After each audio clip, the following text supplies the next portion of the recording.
has the right foot on it.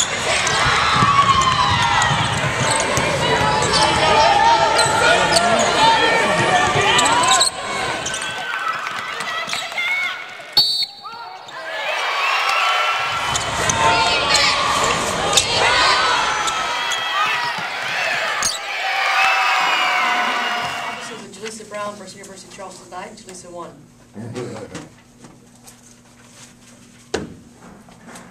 I just think that's the story. We didn't, in the game keys that we had, we didn't do any of the game keys I put up on the board. You know, Jalisa came out and carried their team the whole first half, and you know, honestly, if you'd have left her in, she could have had probably 50 against us. You know, our game key was a stopper, a double teamer. We didn't double team her, we didn't box her, we didn't front her, we didn't do the things I asked the team to do. And then you allow a player like that to come out and get hot, and she carries the team. You know, so with our youth, we just obviously maybe had an interpretation problem tonight between Coach Wynn and the rest of the team. What does she do? I mean, nothing she does is really fancy. I mean, she's real strong with the ball. She manages to get to the bucket. She gets, I mean, can you explain it? Because she doesn't really look good doing it, but the lines, she fills up a box score like nobody. Well, I can't explain it. If you could, you guys would have done better against seriously, I mean, she's kind of, I don't know if it's pigeon-toed or knock-kneed or whatever. I mean, she really, you know, she doesn't run pretty, like you said. She doesn't look like a great athlete, but when she plays with confidence. She believes in herself, you know. And so if you believe in yourself, that's 99% of the battle. And that's her deal. She just believes she can do it. And then she goes and does it. You guys get her out of the game, third foul. She's out for about 2 minutes. You guys outscore 4-2. And she comes back in. I'm sure you were hoping for that was an opportunity. Is that how you looked at it? Well, I mean, I knew that we weren't playing well, and I don't know that there was really an opportunity for us to ever get in it because we just didn't, you know, we were at a position, I think, in our mentality that we really do not believe in ourselves enough. I think I have young players who can do it, but they don't yet believe they can do it, you know. And so if you don't believe you can do it, then you can't. And that's just the truth. I mean, it's all mental. So, I'm sorry, sure. It's okay.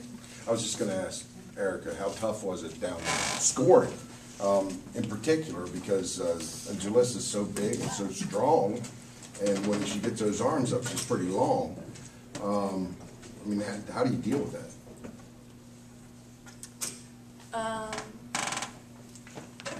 It's hard with the double teams. They have a lot of people down low, so you just have to try to seal for the layup,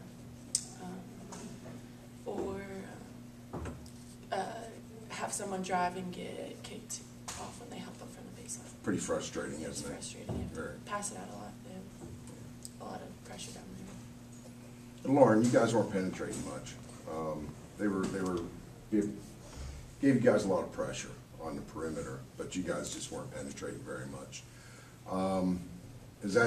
Was that by design, or you guys just weren't aggressive enough? No, we just weren't aggressive. There were opportunities, there were lanes, they were up in our shorts, ball pressuring. We could have went around them, but like Coach said, I think a lot of us were just playing without confidence and playing scared, so to speak. And so we weren't taking the opportunities that we had. Even when you guys were still in it, Sherry, it looked like you guys were really laboring to score. Even when you got the 3 at the end of the first half to cut it to 5 or 6 or whatever it was, it looks like you guys were really late. Like every single point you got, you had to work so hard to get. Obviously that didn't get any better in the second half. Well, you have to have a go-to player, and we didn't have a go-to player all year long. You know, that player who just says, "I got to give me the ball, and I'm going to take care of it all." You know, when you have that player, it relieves pressure from everybody else, and everybody else feels comfortable and confident that they don't have to be the go-to player. You know, we just didn't have one. Concord does. Concord has Jalisa Brown. You remove that pitcher, you watch next year. When you remove her from the pitcher next year, they'll struggle early. They may get together because they have some nice young players. If you remove that kind of player, they're going to struggle. Yeah. You know, You remember with Lindsay Kettner, we struggled before that John was, before that Lisa Lee, Mhm. you know? And stuff happens. It's their year this year.